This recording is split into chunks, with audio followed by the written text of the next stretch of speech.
Mari kita buka Yesaya pasal 40 mulai ayat yang ke-27. Saya membaca dalam terjemahan yang lain. Ini adalah kitab yang ke-8 dalam bahasa Indonesia.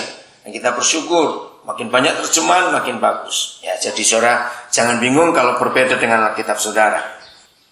Mengapakah engkau berkata, ya Yakub, dan berbicara, ya Israel, jalanku tersembunyi dari Yahweh, dan keadilanku dilewati oleh Elohimku. Ya.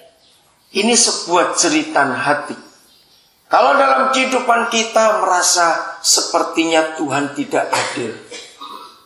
Kalau kita menemukan dalam hidup kita sepertinya Tuhan tidak memperdulikan kita. Kalau dalam kehidupan kita seperti kita merasakan Tuhan jauh dari kita. Ingat suatu hari Israel pernah mengalami itu. Maka itu saya baca lagi dalam terjemahan ini. Mengapakah engkau berkata, ya Yakub, dan berbicara, ya Israel, jalanku tersembunyi dari Yahweh, dan keadilanku dilewati oleh Elohimku. Kalau ada bahkan yang merasa di antara saudara Tuhan tidak adil. Kalau ada di antara saudara berkata, orang jahat itu kenapa hidupnya enak, aku ini benar, kenapa aku sengsara. Kalau ada di antara saudara yang berkata seperti itu, hari ini ada firman buat kita semua. Ternyata Bapa di surga tidak seperti yang sering kita pikirkan. Kalau kita merasa dia jauh, kita merasa dia tidak adil, kita merasa dia pilih kasih, kita merasa dia, aku sudah itu benar, kenapa Tuhan tidak bela? Kita temukan di kitab suci kita. Apakah Yusuf salah waktu dia masuk penjara? Apakah Paulus bersalah ketika dia masuk penjara? Jawaban saudara apa? Tidak. Lalu kenapa Tuhan biarkan? Minggu yang lalu saya dari satu penjara. Dia bukan narapidana, tapi dia punya satu kesalahan. Ini masalah paspor. Nah, jadi ini urusan imigrasi. Terakhir saya bertemu dengan dia dari agama lain. Pas hari itu saya kunjung seseorang. Nah, tiba-tiba dia ikut duduk. Nah, dia dari Jogja. Terus akhirnya dia ikut bicara. Ya udah. Saya baru tahu kalau dia bukan seiman dengan kita. Nah, bicara. Akhirnya saya ada berapa kali datang ke kota itu, saya kunjungi dia. Nah, yang terakhir, saya bilang gini, Pak, kalau yang lain itu sudah tahu, walaupun lama, tinggal sekian tahun. Tapi kasus saya ini digantung. Sudah 2 tahun, saya tuh nggak ada kepastian. Kalau tahu saya divonis, tahu sekian tahun, saya tuh lega, tapi ini nggak tahu. Dia sudah berusaha dengan berbagai macam cara, tapi tetap tidak diputuskan. Bahkan pengadilan yang terakhir itu terjadi Desember tahun yang lalu. Ini sudah bulan yang ke-10. Tidak pernah ada pengadilan lagi. Terus saya berkata kepada dia, maaf, mungkin ini kehendak Tuhan. Tuhan izinkan kita berdua bisa bertemu. Saya bilang begitu pada dia.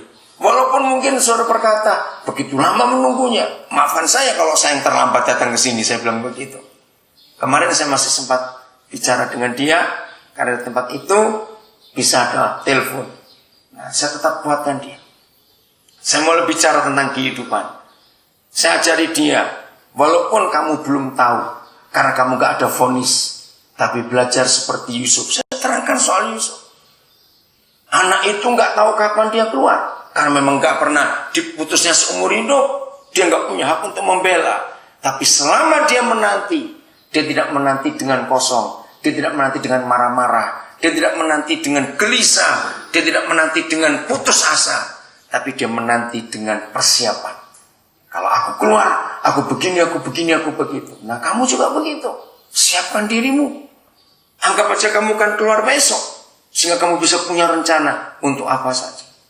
Saudara percayalah. Kalau dia itu Tuhan, dia itu adil. Katakan amin.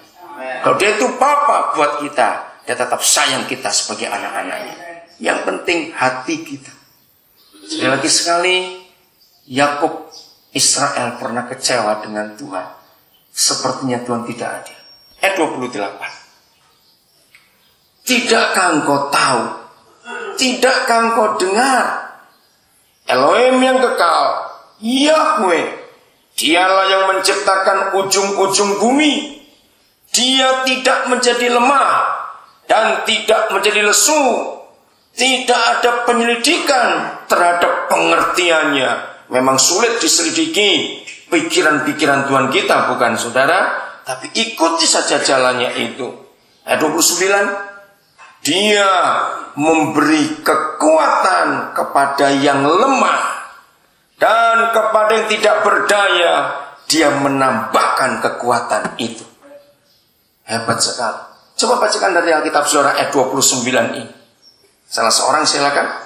Demikian dari firman Allah, dia memberikan kekuatan kepada yang lelah dan menambah semangat kepada yang tidak berdaya. Katakan amin. Amin. Kalau toh dia nggak bisa kita lihat, kalau toh dia kita anggap tidak adil, tapi inilah janjinya. Yang lelah diberi kekuatan, yang tidak berdaya ditambahkan kemampuan itu. Di dalam keputusasaan, sepertinya nggak ada jalan. Di dalam keputusasaan, karena kita lihat semuanya gelap, ingat firman ini. Bagi saudara yang sudah tahu vonisnya sekian tahun, berkata, masih lama sekali. Hari ini sebagai gereja Tuhan dan hamba-hamba Tuhan, kami berkata kepada saudara, keputusan manusia bisa diubahkan oleh keputusan Tuhan. Percayalah akan hal itu. Karena dia adalah Tuhan kita yang setia. Terima keputusan dibuat oleh manusia dalam pengadilan. Tapi naik bandingnya itu ke surga. Kepada Bapa yang baik itu. Asal hati kita, dia bisa menilai. Kita lurus atau kita bengkok. Saudara, itu sebabnya kenapa tidak akan pernah ada pengadilan yang adil di bumi. Saya katakan, mengapa tidak pernah ada pengadilan yang adil di bumi? Jangan salahkan siapa-siapa. Mau jaksa, mau hakim, mau siapa saja. Kenapa? Ini yang membedakan. Sebab hanya Tuhan yang bisa melihat isi hati. Manusia nggak bisa lihat isi hati.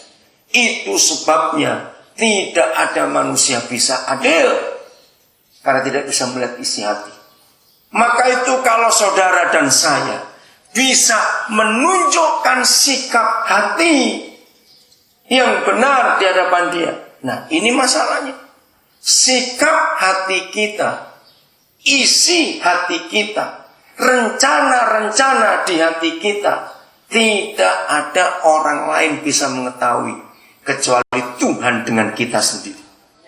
Karena ini rahasia sekali. Suami istri sudah menikah 30 tahun, 40 tahun. Nggak mungkin istri akan tahu isi hati suami. Dan suami akan tahu isi hati istri. Betul tidak? Ini rahasia. Sesayang-sayangnya seorang mama kepada anaknya, mama tetap tidak tahu isi hati anaknya itu apa. Yang tahu isi hati kita hanya kita sendiri dengan Tuhan. Maka itu kalau kita bisa memperjuangkan hati kita tetap lurus di dalam jalan Tuhan, percayalah keputusan manusia bisa diubah oleh Tuhan. Jaga diri baik-baik dalam setiap langkah kehidupan kita. Maka itu kenapa Tuhan benci orang munafik? Betul tidak? Mengapa Tuhan benci pada orang munafik? Jawabannya, karena dia tahu isi hati kita. Kalau dia tahu isi hati kita, kenapa kita harus tipu dia? Dengan kata-kata yang bagus, dengan sikap yang kelihatan bagus. Kalau dia tahu isi hati kita bengkok, lalu mulut kita bagus, kelakuan kita bagus. Kira-kira kalau saudara melihat seorang seperti itu, kita tahu dia itu punya rencana busuk. Tapi kelihatannya manis, kelihatannya baik.